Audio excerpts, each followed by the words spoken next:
নমস্কাৰ সৰু সৰু কিন্তু ভয় লগা কিছু ভৌতিক ঘটনালৈ প্ৰত্যেক দিনাখনৰ দৰে মই ঝৰ্ণা আহিছোঁ আপোনালোকৰ কাষলৈ আৰু আজি লৈ আহিছোঁ তিনিচুকীয়াৰ মাকুমৰ পৰা সুমিত্ৰা মৰাণে লিখি পঠিওৱা এক বৰ শিহৰণকাৰী অভিজ্ঞতা এই অভিজ্ঞতা আপোনালোকৰ আগত ব্যক্ত কৰাৰ আগতে অনুৰোধ কৰিছোঁ যদিহে আপুনি মোৰ ইউটিউব চেনেলটো এতিয়াও সাবস্ক্ৰাইব কৰা নাই যদি বেয়া নাপায় সাবস্ক্ৰাইব কৰি থব ইনষ্টাগ্ৰামত থকা একাউণ্টটো ফলো কৰিবলৈ নাপাহৰিব আৰু ফেচবুকৰ পেজখনো যদি এতিয়ালৈকে ফলো কৰা নাই তাকো কৰি থব যাতে মোৰ ভিডিঅ'বোৰ অহাৰ লগে লগে আপোনালোকে এটা নোটিফিকেশন পায়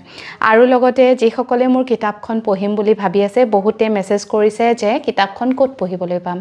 এইখন এখন ই-বুক গতিকে www.rong.digital নামৰ প্লেটফৰ্মখনলৈ গৈ সৰু সৰু কিন্তু ভয় লগা কিছু ভৌতিক ঘটনাৰ সংকলনখন বিচাৰি পাব আৰু এই কিতাপখন পঢ়ি পিছে কেনেকুৱা পালে জনাবলৈ নাপাহৰিব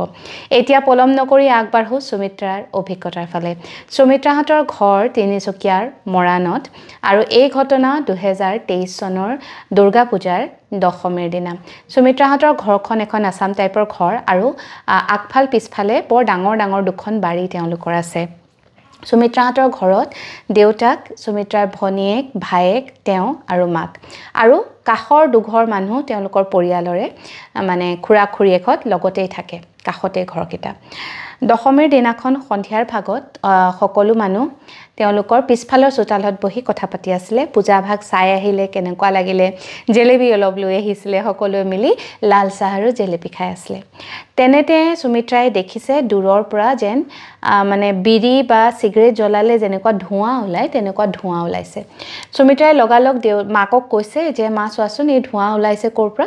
মাকে বৰ এটা মন কৰা নাই ভাবিছে তেওঁ কৈছে যে কাষৰ ঘৰৰ কোনোবাই চাগে বাৰীত মানে শুকান জাবৰ জ্বলাইছে তাৰ পিছত লাহে লাহে সেই ধোঁৱাটো বাঢ়ি আহিছে আৰু দেখিছে সুমিত্ৰাই তেওঁলোকৰ বাৰীৰ 3-4 জোপামান বৰ পুৰণি গছ আছে সেই গছ কেইজোপাৰ পৰা আচৰিত ধৰণে ধোঁৱা ওলাই আছে তেতিয়া মানে হুৱাদুৱা লাগিছে ঘৰখনত যে গছৰ পৰা কেনেকৈ ঘপককে ধোঁৱা ওলালে গছবোৰ কেনেকৈ জ্বলি গ'ল কাৰণ শুকান গছ হলে কথাটো বেলেগ একদম মানে জীৱিত গছ লহপহীয়া গছ সেই গছৰ পৰা ধোঁৱা ওলোৱাটো সম্ভৱেই নহয় তাৰ পিছত সঁচাকৈ সকলোৱে বাৰীত গৈ দেখিছে গছ কেইজোপাৰ পৰা কথা নাই বতৰা নাই যেন ভিতৰৰ পৰা কিবা জ্বলিহে আহিছে আৰু সেই একেটা দৃশ্য তেওঁলোকৰ সন্মুখৰ চোতালখনত থকা দুজোপামান গছৰ পৰাও ওলাইছে গোটেই কেইজোপা গছৰ পৰা মানে বিৰি বা সিগাৰেট জ্বলোৱাৰ দৰে শব্দ আৰু মানে গোন্ধ আৰু লগতে ধোঁৱা সেই ধোঁৱা গোটেই ৰাতি ওলাই থাকিলে পিছে গছ কেইজোপা জ্বলি যোৱা নাই সুমিত্ৰাহঁতৰ বিৰাট চিন্তা হ'ল তাৰ পিছত সুমিত্ৰাৰ মাকক কাষৰ ঘৰৰ খুৰীয়েকে ক'লে এবাৰ কাৰোবাক দেখুৱাই আহিলে ভাল হ'ব নেকি কথা নাই বতৰা নাই গছবোৰৰ পৰা যেনেকৈ ধোঁৱা ওলোৱাটো বৰ ভাল লক্ষণ নহয় তেওঁলোকৰ গাঁৱৰ কাষৰ গাঁওখনত এজন বৰ পুৰণি মানে বেজ আছে তেওঁ চোৱাচিতা কৰে তেওঁ গৈ তেতিয়া ক'লে আৰু গোটেইখিনি কথা ক'লত সুমিত্ৰাৰ মাকক কৈছে যে এই ঘটনাটো আচলতে আপোনাৰ কাৰণে হৈছে আপুনি ঘৰখনৰ মূল কাৰণ সুমিত্ৰাৰ দেউতাক অসুখীয়া সুমিত্ৰাৰ ভায়েক অকমান এবনৰ্মেল গতিকে ঘৰত মানে গুৰি ধৰুটা কেৱল মাক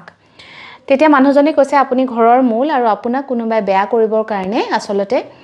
এই বেয়া বস্তুবোৰ ওলাইছে আৰু যেহেতু দুৰ্গা পূজা পবিত্ৰ দিনত এই বেয়া বস্তুবোৰে মানে আপোনাক অনিষ্ট কৰাৰ আগতে ভগৱানে তেওঁলোকক জ্বলাই পেলাইছে গতিকে এই কথাটো শুনি সুমিত্ৰাৰ মাকৰ অলপ ভাল লাগিলে যে হক মানে যদি কিবা বেয়াও হৈছিলে আজি এই পবিত্ৰ দিনত মানে সেইটো নাশ হ'ল তাৰ পিছত গোল কথা গৈছিল 2023 চনৰ কথা এটো দুৰ্গা পূজাৰ মানে দশমীৰ কথা তেতিয়া মানুহজনে ক'লে আপুনি এটা কাম কৰিব কালী পূজাৰ আগতে ঘৰত এভাগ নাম পাতিব মানে অলপ ভকতক মাতি শুশ্ৰূষা কৰিব আপোনাৰ কাৰণে ভাল হ'ব আৰু সুমিত্ৰাৰ মাকে তেনেদৰে নাম প্ৰসংগ কৰিলে আৰু তাৰ পিছত দিনবোৰ ঠিকই গৈ আছিল কিন্তু 2024 চনৰ 7ৰ সময়ত 7 যে লাগে 7ৰ শেষৰ দিনাখন আকৌ মানে সুমিত্ৰাহঁতৰ ঘৰত বিভিন্ন ধৰণৰ আলৌকিক ঘটনা ভৌতিক ঘটনা ঘটিবলৈ ল'লে নিখা প্ৰায় 10 মান বজাত সুমিত্ৰাৰ মাক বিছনাত শুবলৈ গৈছে মাকৰ চিলমিলকে টোপনি আহিছে সুমিত্ৰাৰ কিন্তু টোপনি যোৱা নাই কাষৰ ৰুমটোত দেউতাক আৰু ভায়েক হৈ সুমিত্ৰাই মোবাইলত কিবা এটা চাই আছিল তেতিয়া তেওঁলোকে শুনিছে তেওঁলোকৰ মূল দৰজাখনৰ সন্মুখৰ দৰজাখনৰ লগতে লাগি থকা বাৰান্দাখনত বহি কোনোবাই যেন উচুপি কান্দি আছে আৰু সেই কান্দুন মানে ইমানেই স্পষ্ট যেন কোনোবা চিনাকি মানুহে দুখত কান্দি আছে বৰ বেদনাত কান্দি আছে সুমিত্ৰাৰ মাক উঠি গৈ তেওঁলোকৰ মানে ড্ৰয়িং ৰুমৰ খিৰিকীৰ পৰ্দাৰ ফাঁকেদি তেওঁ চাইছে ৰাতিও হৈছে ওলাই যাবলৈ ভয় লাগিছে পৰ্দাৰ ফাঁকেদি চাইছে তেওঁলোকৰ আকৌ বাৰান্দাত লাইটটো জ্বলাই থয় কিন্তু বাৰান্দাত তেওঁ কাকো দেখা নাই আৰু তেওঁ যেতিয়া ড্ৰয়িং ৰুমলৈ গৈছে সেই শব্দটো নাইকিয়া হৈ গ'ল তাৰপিছত তেওঁ ভাবিলে দূৰৰ পৰা চাগে মেকুৰী চেকুৰীৰ শব্দ তেওঁলোকে কান্দোন বুলি ভাবিছে সেই বুলি বেডৰুমত আহি শুবলৈ লৈছে আকৌ স্পষ্ট শুনা পাইছে যেন কোনোবাই কান্দি আছে এবাৰ সুমিত্ৰা আৰু সুমিত্ৰাৰ মাক দুয়োগৰাকী উঠি গৈ ড্ৰয়িং ৰুম পালেগৈ আকৌ খিৰিকীৰে চাইছে তেতিয়া কিন্তু না শব্দ আছে না তেওঁলোকে কাৰোবাক দেখিছে তাৰপিছত আকৌ বেডৰুম পোৱাৰ পিছত আকৌ সেই একেটা শব্দই তেওঁলোকে শুনা পাইছে আৰু এই ঘটনা এবাৰ নহয় দুবাৰ নহয় গোটেই নিশা ঘটি থাকিলে যে সুমিত্ৰাৰ মাক ড্ৰয়িং ৰুমলৈ আহে সেই শব্দটো বন্ধ হৈ যায় যে বেডৰুমলৈ যায় আকৌ সেই কান্দোনৰ ৰুণ উঠে আৰু কোনোবাই যেন বৰ ইনাই বিনাই কান্দে সেই কোনোবাই যেন গম পাইছে সুমিত্ৰাৰ মাক ওলাই আহিছে তেওঁক মানে তেওঁ ধৰিব পাৰিব কোন আছে গতিকে কান্দোনটো বন্ধ কৰি দিয়ে আকৌ দূৰলৈ গুচি যোৱাৰ লগে লগে কান্দোনটো আৰম্ভ হৈ যায় এই গোটেই ঘটনাটো গোটেই নিশা ঘটি থাকিলে সুমিত্ৰা আৰু সুমিত্ৰাৰ মাকে এক তিলিকো শুব নোৱাৰিলে পিছদিনাখন ৰাতিপুৱাই আকৌ সুমিত্ৰাৰ মাক গৈ সেই বেজজনৰ ওচৰ পালেগৈ তেওঁ গোটেইখিনি কথা ক'লে তেতিয়া মানুহজনে কৈছে যে সেই যে দুৰ্গা পূজাত বস্তুটো গুচি গৈছিলে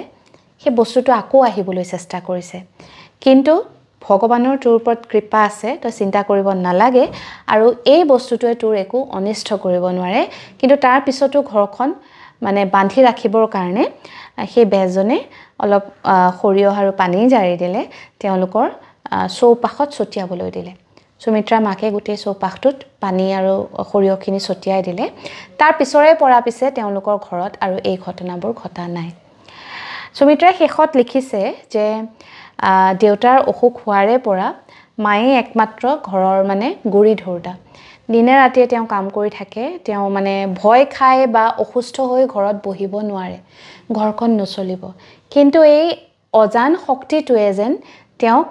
ভয় খুৱাবলৈ বাৰে বাৰে চেষ্টা কৰি আছে বৰ আচৰিত ধৰণৰ ঘটনা এটা পঢ়িলোঁ আপোনালোকৰ আগত ব্যক্ত কৰিলোঁ এনেকুৱা বহুবাৰ হয় আমি মানে নিয়তিৰ আগত হাৰ মানিবলগীয়া হয় আমাৰ পৰিৱেশ আমাৰ পৰিস্থিতি এনেকুৱা হৈ যায় যে ভয় সংশয় আৰু মানে বেদনাক পিছ পেলাই আমি জীৱন যুদ্ধত আগুৱাই যাব লাগে সুমিত্ৰাৰ মাকেও ঠিক তেনেদৰে